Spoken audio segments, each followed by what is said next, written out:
Olá, eu sou Cláudio Dias Batista, esse é o Debate Jurídico. Vamos saber o tema do nosso programa de hoje.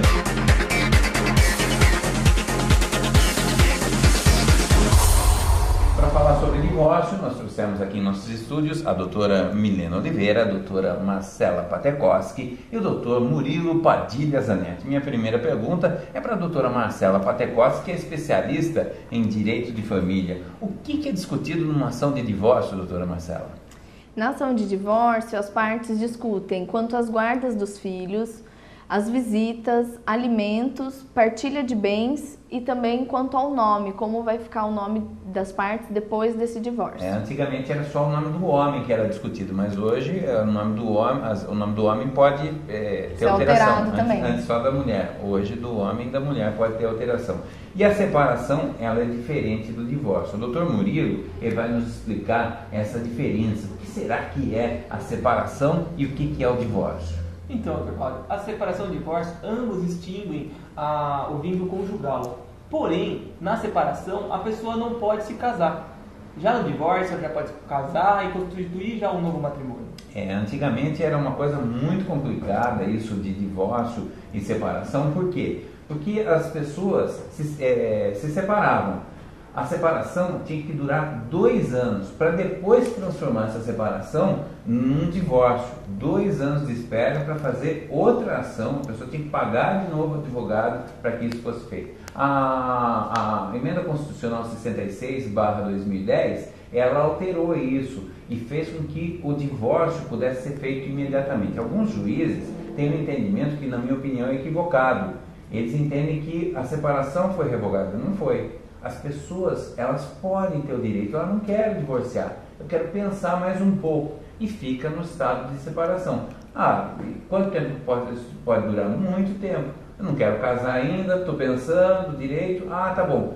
Decidi voltar, ótimo, basta fazer uma petição, um pedido para o juiz, e o juiz retorna na situação anterior. E a pessoa decide, não, realmente a gente quer divorciar, é só pedir uma conversão de separação em divórcio, e o divórcio acontece. E isso é para quem está, é claro, indeciso, não sabe bem se é de uma maneira ou de outra. Mas existe uma outra coisa que cria alguma confusão, que é o termo separação de corpos, doutora Milena. O que é a separação de corpos? Bom, às vezes, tendo em vista a relação conflituosa entre os cônjuges, é pedido a separação de corpos, que pode ser um cônjuge, ele entra na justiça com uma liminar e pede pela separação de corpos para que ele possa abandonar o lar, para que não seja caracterizado o abandono de lar. Aí o juiz concede isso através de liminar.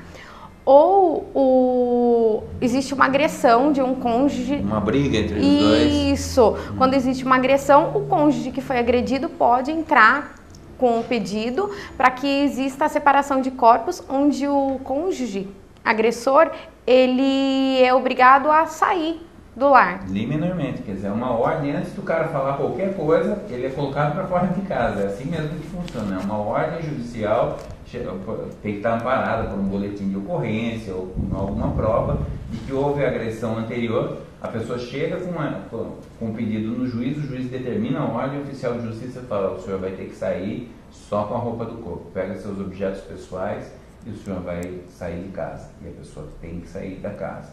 Bom, mas nem todo divórcio é dessa maneira, nem toda separação funciona dessa maneira. Muitas vezes há um consenso, a coisa pode ser resolvida amigavelmente. Doutor Murilo, como é que funciona quando o divórcio é amigável?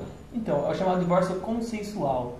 Ambas as partes elas estão de acordo com o divórcio, elas procuram o mesmo advogado, assinam uma mesma procuração, assinam junto a peça do divórcio e vão até o juiz e pedem para que seja declarado o seu divórcio consensual. Se não houver filhos menores, pode acontecer o quê? O divórcio no próprio cartório. Vai no cartório e lá é feito o divórcio. É uma maneira bem rápida de se realizar hoje em dia. Ok, leva quanto tempo no cartório? No cartório, por volta de um dia. E quando faz o pedido na justiça? Até um mês, mais ou menos. Um mês está com o papel na mão. Com o papel na mão já. Isso agora, né? Porque agora que é digital. Antigamente, antes do digital, era mais rápido. No mesmo dia ou no outro dia, conseguia fazer o divórcio, né? Atrasou um pouquinho.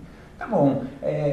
Aqui no nosso site, no advogados.pro.br, você consegue acessar o site e ver algumas informações sobre a separação, sobre o divórcio. Você vai ter detalhes, www.advogados.pro.br. E o divórcio litigioso, doutora Marcela? Como que ele acontece? O que é o divórcio litigioso? O divórcio litigioso acontece quando as partes não estão em comum acordo quanto ao divórcio, quanto às cláusulas que vão regulamentar esse divórcio. É quando tem briga. Isso, exatamente. Então as partes não estão concordando com o estipulado, então elas entram, uma das partes procura um advogado, entra com a ação e eles vão discutir judicialmente, cada um com seu advogado, como que vai ficar em relação à guarda dos filhos, as visitas, até pedido de alimentos, eventualmente, e a partilha dos bens também, se houver. E no final tem uma decisão do juiz decretando o divórcio e como vai ficar essa relação entre eles. Ok. Nesse divórcio litigioso, a pessoa tem que ir muitas vezes na justiça? Como é que funciona isso? Geralmente é designado 2 audiências. No início do processo, que é a audiência de conciliação, que nada mais é do que uma tentativa de celebrar um acordo, que as partes... É uma oportunidade para que as partes conversem e tentem solucionar a relação naquele momento mesmo inicial do processo.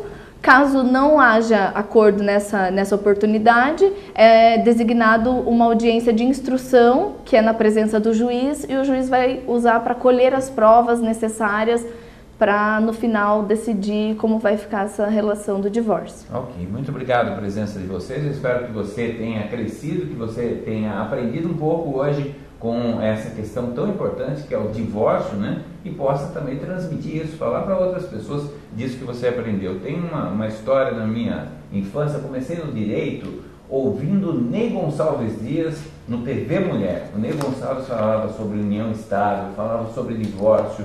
E foi muito interessante, porque eu aprendi a base do direito ali, assistindo na televisão. Espero que o nosso programa também sirva para isso, para repercutir, para você ensinar para outras pessoas aquilo que é o direito. No próximo programa vamos falar sobre saúde. Muito obrigado a você que nos prestigiou. Um grande abraço e até semana que vem com mais um Debate Jurídico.